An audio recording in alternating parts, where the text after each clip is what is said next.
ఇప్పుడు నడుచుకొని వెళ్ళాలి. ఇంతకుముందు గతంలో అయితే ఇంటి వరకు వచ్చి తీసుకునేవారు. కొంతమంది పర్సంటేజ్ ఆఫ్ రేషన్ డిస్ట్రిబ్యూషన్ గతంలో కన్నా పెరిగిందండి. ఇప్పుడు దాదాపు మేము 92 నుంచి 93% వరకు మేము రేషన్ ఎవ్రీ మంత్ ఇవ్వగలుగుతున్నాం. గత 3 నెలల డేటా నేను చెప్తున్నాను. ఎప్పుడైతే ఎండియూ వాహనాలు రద్దు చేశామో ఇంటింటికి వెళ్ళి మేము డోర్ డెలివరీ చేస్తున్నాం దాదాపు 17 లక్షల మందికి. ఆ డెలివరీ అనేది ఖచ్చితంగా మాకు హెల్ప్ అయింది. రేషన్ సరుకులు అందించడానికి కానీ వినియోగదారులు వచ్చి తీసుకోవడం కానీ 92 నుంచి 93% పెరిగింది.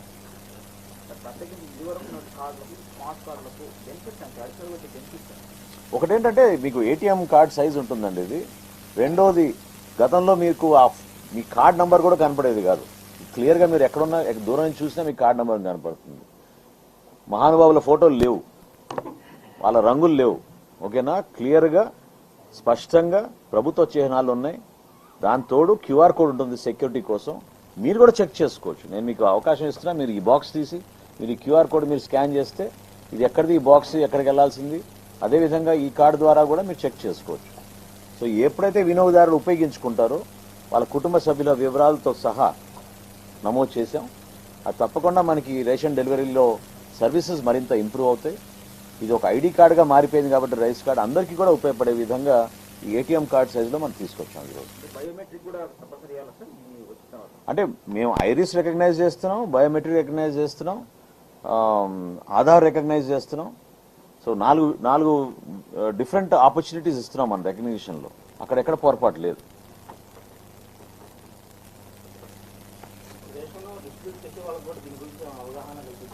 చేశామండి, ట్రైనింగ్ ప్రోగ్రామ్ ఇచ్చాం. ఇప్పుడే నేను ఇందాక అన్నట్టు మీతో రాష్ట్ర వ్యాప్తంగా జాయింట్ కలెక్టర్లతోటి మా డిఎస్ఓలతోటి డిఎంలతోటి ఇప్పుడే వీడియో కాన్ఫరెన్స్ పూర్తయింది. వాళ్ళందరూ కూడా స్టెప్ బై స్టెప్ అంతా వివరించాం, ఇంక్లూడింగ్ ఈ బాక్సెస్ ఎట్లా వస్తున్నాయి ప్యాక్ట్ అనేది. ఈ 9 జిల్లాలకు ఆల్రెడీ చేరిపోయినవి.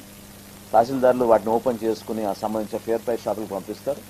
అక్కడ జిఎస్డబ్ల్యూఎస్ ఎంప్లాయీస్ని ట్యాగ్ చేసి ఇంటింటికి డెలివరీ జరిగే విధంగా ఏది ఫార్మల్ లాంచ్ అయిన తర్వాత గౌరవ శాసనసభ్యులు మంత్రులు వాళ్ళందరూ లాంచ్ చేసిన తర్వాత అప్పుడు ఈ కార్యక్రమాన్ని ముందు తీసుకుంటారు.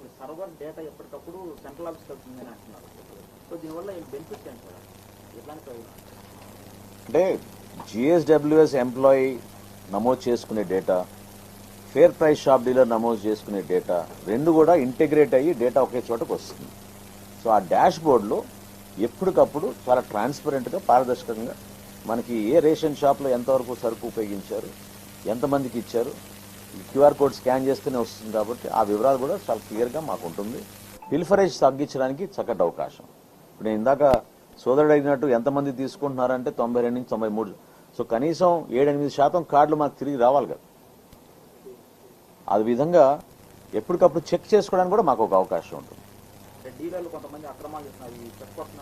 ఖచ్చితంగా చెక్ పడుతుంది, ఖచ్చితంగా చెక్ పడుతుంది. టెక్నాలజీని చాలా బాగా ఉపయోగించుకుంటున్నాం. Facial recognition ఉపయోగిస్తున్నాం. గోడౌన్స్లో కూడా మేము ఆర్టిఫిషియల్ ఇంటెలిజెంట్ కెమెరాస్ పెడుతున్నాం. సో స్టోరేజ్ విషయంలో కానివ్వండి, లాస్ట్ మైల్ డెలివరీ విషయంలో కానివ్వండి, ఒక్క ఏఎస్ఆర్ జిల్లాలో ఆఫ్లైన్ జరుగుతుంది తప్ప, ఎందుకంటే అక్కడ ఇంకా కనెక్టివిటీ ప్రాబ్లమ్స్ ఉన్నాయి, అక్కడ సెల్ టవర్లు కొంచెం ఇబ్బందిగా ఉంది. కానీ మిగతా అన్ని జిల్లాల్లో కూడా అద్భుతంగా ఈ కార్యక్రమానికి ఎప్పటికప్పుడు రియల్ టైం మానిటరింగ్ జరుగుతుంది.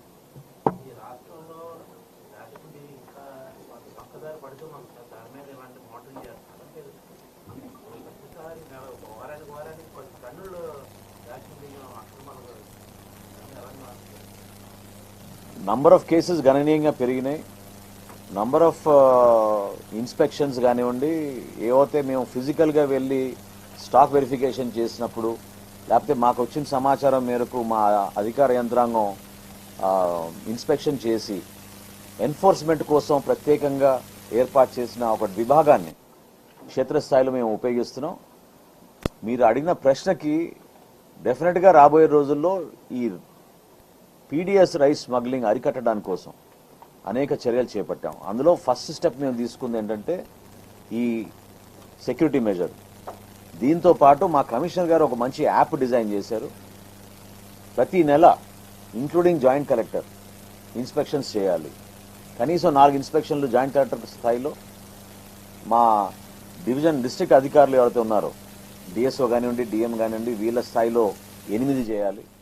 ఆర్ఐలు తహసీల్దార్లు కనీసం 10 చేయాలి. ఇట్లా ఒక సీక్వెన్స్ పెట్టి ప్రతి నెల ఒక యాప్ మేము గత నెలలో ప్రారంభించాం. ఇప్పుడే ఇంతకుముందు కూడా మేము దాన్ని మానిటర్ చేసి వచ్చాం. అటువంటి మానిటరింగ్ తోటి, అటువంటి టెక్నాలజీ తోటి ఖచ్చితంగా ఈ పీడిఎస్ రైస్ స్మగ్లింగ్ తగ్గించడానికి కోసం మేము చాలా బలమైన నిర్ణయాలు తీసుకుని ముందుకెళ్తున్నాం.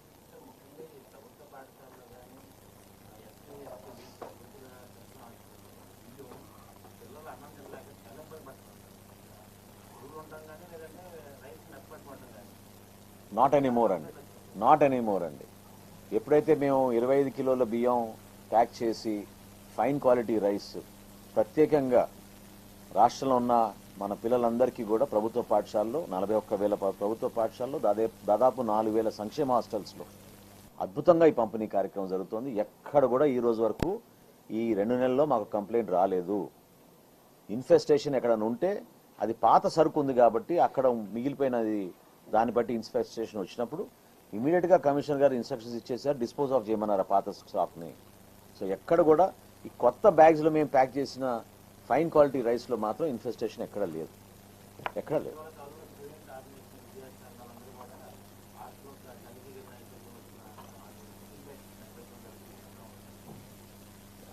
మీకు క్లారిఫై చేశాను మీకు ఇప్పుడే.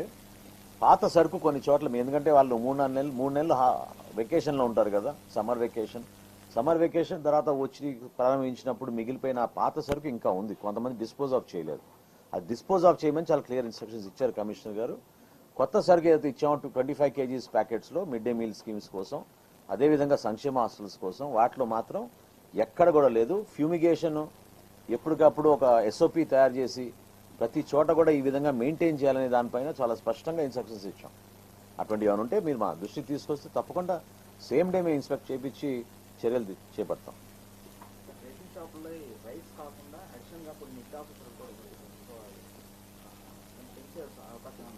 అంటే రాగి, జోవారు కొన్ని జిల్లాల్లో ప్రారంభించి సరుకులు అందిస్తున్నాం. వీటితో పాటు అన్ని జిల్లాల్లో పంచదార ఇస్తున్నాం రైస్తో పాటు. గతంలో ఇచ్చిన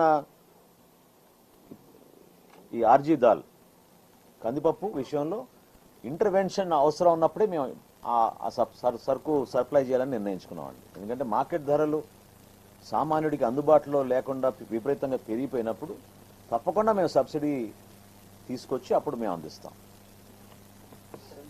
కాకినాడ జిల్లాలో రేషన్ అక్రమ తరలింపు సంబంధించి కేసుల మీద గతంలో సిట్ ఏర్పాటు చేశారు. ఇలా సిట్ మళ్ళీ రీకన్స్ట్రక్ట్ చేశారు, డిఎస్ఓని కూడా ఇంటికి దానికి సంబంధించి సివిల్ సప్లై డిపార్ట్మెంట్ సిట్ మాకు సంబంధం ఉండదు.